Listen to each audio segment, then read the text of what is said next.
안녕하십니까. 신의균의 군사TV 디펜스 브리핑입니다. 오늘도 역시 아주 중요한 국방, 안보, 군사, 무기 관련한 소식 간추려서 브리핑 해드릴 텐데요. 우리 한국의 AS-21, 그러니까 K-21 보병 전투 장갑차를 호주에 수출하기 위해서 만든 개량한 버전이죠. 이게 지금 미국 차기 보병 전투 장갑차 시장에 지금 출품해 있는데 이 어마어마한 규모예요. 여기에서 강력한 경쟁자 하나가 굉장히 큰 오류로 인한 스캔들이 휩싸였습니다. 우리 이 AS-21, 즉 K-21 보병 전투 장갑차가 뭐 그냥 수십조 단위의 판매를 할 수 있는 아주 호재가 발생했는데 관련 소식 알려드릴 테고, 그리고 미국이 알고 보니까 어마어마한 핵무기를 가지고 있었네요. 소식 알려드리겠습니다. 50조 원 규모의 미 육군 차세대 보병 전투차 사업에서 우리 AS-21과 경쟁할 것으로 예상되는 차세대 장갑차 영국의 AJAX에서 엄청난 악재가 터졌습니다. 비리가 의심된다는 정황마저 폭로되고 있습니다. 영국이 실전에서 사용할 수 없는 쓸모없는 장갑차를 사는데 32억 파운드, 5조 원을 쏟아붓고 있다고 더 타임스가 현지 시각 24일 보도했습니다.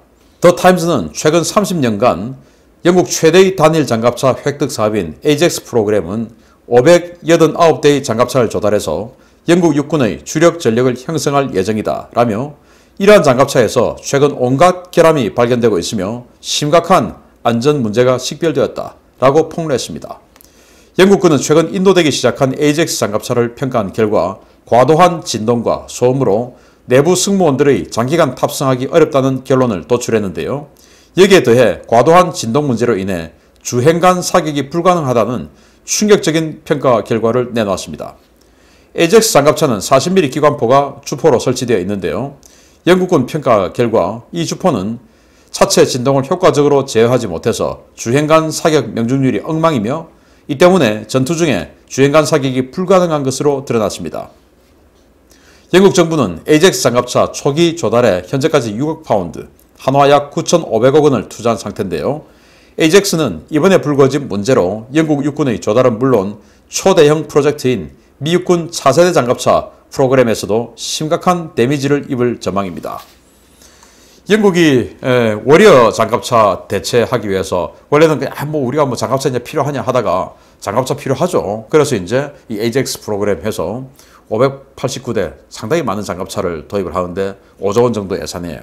꽤 비싸죠. 이렇게 해서 도입을 하고 이제 초기 물량 받아가지고 시험평가했더니 세상에 진동이 얼마나 심한지, 보병 전투 장갑차니까 안에 내부에 이제 한 개 분대 분량의 보병이 타야 되지 않습니까? 그 보병들이 타면은 진동, 소음 이런 것 때문에 내부에 있을 수가 없는 거예요. 멀미하고 그 스트레스, 쾌적하게 만들어줘야 내려가지고 싸움을 잘하죠. 전투를 잘하죠. 그런데 이 스트레스가 이만저만 아니다. 도저히 탑승을 못하겠다. 그리고 사격했더니 기동관 사격, 요즘 기동관 사격은 기본 아닙니까? 우리 K-21 기동관 사격 많이 봤는데 잘 맞춰요. 그런데 여기는 기동관 사격이 안 된다. 자, 그렇게 보면 결국 이 차의 서스펜션에 굉장히 큰 문제가 있을 수 있고, 또 파워팩, 엔진과 트랜스미션이죠. 그 파워팩이 이제 제대로 성능이 안 좋으니까 진동을 또 그 파워팩에서 나오는 진동일 수도 있고, 그리고 사격 통제 장치가 제대로 안 되니까 조준이 제대로 안 될 수도 있고, 또 사격이 제대로 안 될 수도 있고, 또 포구 안정화 장치 이런 게 또 허접하니까 조준이 제대로 안 될 수도 있고, 이런 도대체 뭐가 뭔지 모를 초대형 어떤 그 문제 덩어리다, AJAX가. 그런데 이제 이 AJAX는 미국 제네럴 다이나믹스의 기술이 좀 들어가서 만들었어요. 그래서 미국에서 지금 50조 원 규모의 차세대 보병 전투 장갑차 사업을 합니다. 이게 바로 브래들리 장갑차를 대체하는 건데, 여기에 사실은 1차 평가 때 이 AJAX, 즉 제네럴 다이나믹스가 이 AJAX를 바탕으로 그리펜 3라고 하는 장갑차를 이렇게 만들었고, 이제 미국 출품용으로 만들었고, 그걸 이제 했는데 이게 제일 성적이 좋았어요. 그런데 이제 좀 지금 한국 보니까 AS-21 호주 거 보니까 괜찮더라. 그것도 좀 들어오고, 또 호주에 지금 들어가 있는 그 링스 독일 거 라인메탈 그것도 좀 들어오고, 이렇게 해서 여러 개 다시 평가하자 해서 지금 2차 평가를 하는 중에 우리 한국의 K-21 니들도 좀 들어와라 해가지고 이제 우리 한화 디펜스 AS-21도 지금 들어갔어요. 초청으로 들어간 겁니다. 자, 그런데 강력한 경쟁자 1차 전의 우승자였던 이 AJAX가 그 바탕이 되는 그리펜 3 똑같겠죠. 그걸 만들었으니까.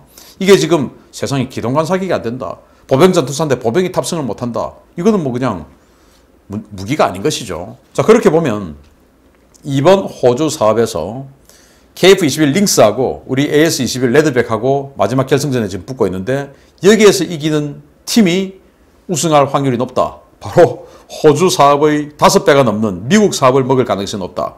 여기 이제 미국 사업에 스웨덴의 CV90 개량도 있는데 그건 호주에서 예선 탈락했어요. 그러니까 호주에서 예선 탈락한 걸 미국이 우리는 그래도 이게 좋아 할 리는 없죠. 그리고 호주에서 떨어진 걸 그래도 우리는 이게 더 좋아 하고 할 리는 없죠. 그래서 호주 사업을 먹는 장갑차가 미국 사업도 먹을 가능성이 높아졌다. 왜? 가장 강력한 미국 제너럴 다이내믹스의 이 그리펜 3가 지금 이 모양이 됐으니까, 즉 그 원래 원천 바탕인 AJAX가 지금 이 모양이 됐으니까. 그래서 AJAX 영국 이 보병 장갑차 돌이킬 수 없는 그런 결함 이기를 기대하고, 그로 인해서 미국 제너럴 다이내믹스의 그리펜 3도 돌이킬 수 없는 결함 이기를 아울러 기대하고요. 그래서 호주에서 반드시 우리가 독일 라인메탈을 링스를 이기고 우리 레드백이 우승 먹고, 그리고는 그 예세를 몰아서 미국의 50조 사업도 우리 한화 디펜스의 K21 바탕 AS21 장갑차 확 먹어버려서 세계 우리 대한민국 육군 기동무기 위상을 한번 떨쳐주기를 기대합니다. 두 번째 소식입니다. 미국이 연구용이라고 주장하고 있는 X-37은 사실은 군사용이며 유사시에 핵탄두를 다량으로 운반해 우주전쟁에 사용될 수 있다는 주장이 러시아에서 제기되었습니다. 사실이라면 중국과 러시아의 절대적인 열세가 점쳐지는 상황입니다. 미국은 X-37을 유사시 우주를 통한 군사력 투사에 사용할 것이며 이 우주선에는 고성능 핵탄두 6발이 탑재될 수 있다고 러시아 최대 무기 제조업체 알마스 안테이의 얀 노비코프 최고 경영자가 현지 시각 23일 주장했습니다. 노비코프 CEO는 X-37 두 대는 적어도 2년간 우주 궤도에 있었다라며 미국은 이 장비가 과학 연구를 위해 만들어졌다고 공식 발표하고 있지만 우리 계산에 따르면 이 우주선은 핵탄두를 최대 6발을 탑재할 수 있다라고 주장했습니다. 그는 미국은 오는 2025년까지 6대의 X-37을 배치해서 이 가운데 2대를 궤도에 상시 배치할 예정이다라며 이것은 의심할 여지 없이 가장 큰 위협이다 라고 성토했습니다. 미 우주군이 운용하는 무인 우주 왕복선인 X-37은 정식 명칭 궤도시험기 오비탈 테스트 비클이라는 명칭으로 불리고 있는데요. 현재 X-37B 사양이 우주군에서 운용되며 우주에서의 극비작전에 투입되고 있는 것으로 전해졌습니다. 전문가들은 이 우주선이 우주에 있는 중국과 러시아의 위성을 직접 공격할 수 있는 것은 물론 우주에서 베이징, 모스크바를 향해 핵탄두를 투발할 수 있을 것으로 보고 있는데요. 이것이 현실화되면 현존하는 그 어떤 조기 경보 시스템으로도 대응이 불가하고 요격도 어렵기 때문에 중국과 러시아가 바짝 긴장할 것으로 예상됩니다. X-37 무인기예요. 무인기인데 우주 왕복선입니다. 생긴 것도 뭐 우주 왕복선 콜롬비아호 뭐 이런 거 비슷하게 생겼죠. 우주 왕복선이에요. 그래서 이게 우주에 가가지고 450km 상공에 있는 국제 공용 우주정거장에 도킹하기도 했고, 그리고 3만 킬로미터 이상의 궤도에서 회전하기도 했고, 그래서 아주 뭐 그냥 뭐 아래로 들락날락하는 지금 그런 상태예요. 그래서 이 X-37B를 만들어서 미 우주군이 극비작전하고 있다라고 하는데 그 극비작전이 뭐냐? 여기에서 이제 로봇8이 나와가지고 상대 정찰위성, 상대 첩보위성, 뭐 또 상대 군사적인 작전을 하는 위성들이 있으면 그게 이제 접근해가지고 로봇8로 이제 쳐버리는 겁니다. 그렇게 해서 궤도를 이탈하게 만들어서 그냥 무력화시켜버리는 이런 일을 한다라고 알려져 있었고 짐작하고 있었는데 지금 러시아의 주장이 나왔어요. 러시아가 누군가 하면 이 알마즈 안테이사가 있는데 여기에 최고 경영자가 이런 주장을 했는데 이 알마즈 안테이는 바로 S-400, S-500 이런 러시아의 최신형 지대공 미사일 시스템을 만드는 회사예요. 여기에 이제 최고 경영자가 우리가 만드는 S-400, S-500 이거 아무리 노력해도 이거는 못 막는다. 왜? 자기네들이 여러 가지 정보 그리고 계산 해보니까 여기 핵탄두 들어가는데 여기 지금 로봇8 있는 것으로 확인되고 있는데 그 로봇8이 핵탄두 꺼내가서 던져버리면은 중력에 의해서 확 내려왔을 때 그 엄청난 가속도 그리고 궤도에서 회전하면서 있는 그 어떤 그 관성 속도 거기다 내려올 때의 가속도 마지막에 자세 제어만 좀 해주면 되니까 이렇게 해서 모스크바로 떨어질 때 마하 20이 넘는 어마어마한 속도로 떨어지는 거 조기 경보도 안 되고 그냥 갑자기 어느 날 갑자기 우주에서 뭐가 번쩍하고 내려와서 꽂혀버리니까 막을 수도 없고 조기 경보도 안 되고 그러니까 이거 빨리 대비책 세워야 된다 라고 지금 S400, S500을 만드는 회사 사장이 지금 이렇게 세미나에서 주장했습니다.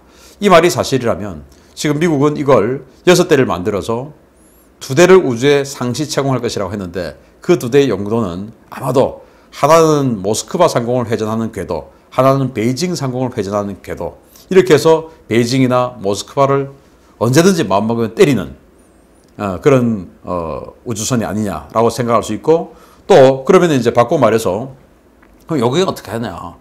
여객은 지금 예를 들어서 SM3 같은 거, SM3 블락 1B, 블락 2A 이렇게 있는데 블락 1B 같은 경우는 한 500km까지 올라가죠. 블락 2A는 1500km까지 올라가죠. 그러면은 500km까지 이 저궤도 정찰 위성 같은 거 때릴 수 있는 거예요. 계산상으로는. 그런데 이 X-37은 450km의 국제 우주 정거장에도 도킹한 적이 있고 36,000km까지 올라갔던 기록이 있어요. 그 말은 지상에서 쏘는 어떠한 요격 미사일의 최대 고도보다도 더 높이 작전해서 공격할 수 있으니까 애시당초 이 X-37을 요격미사일로는 공격할 수 없다.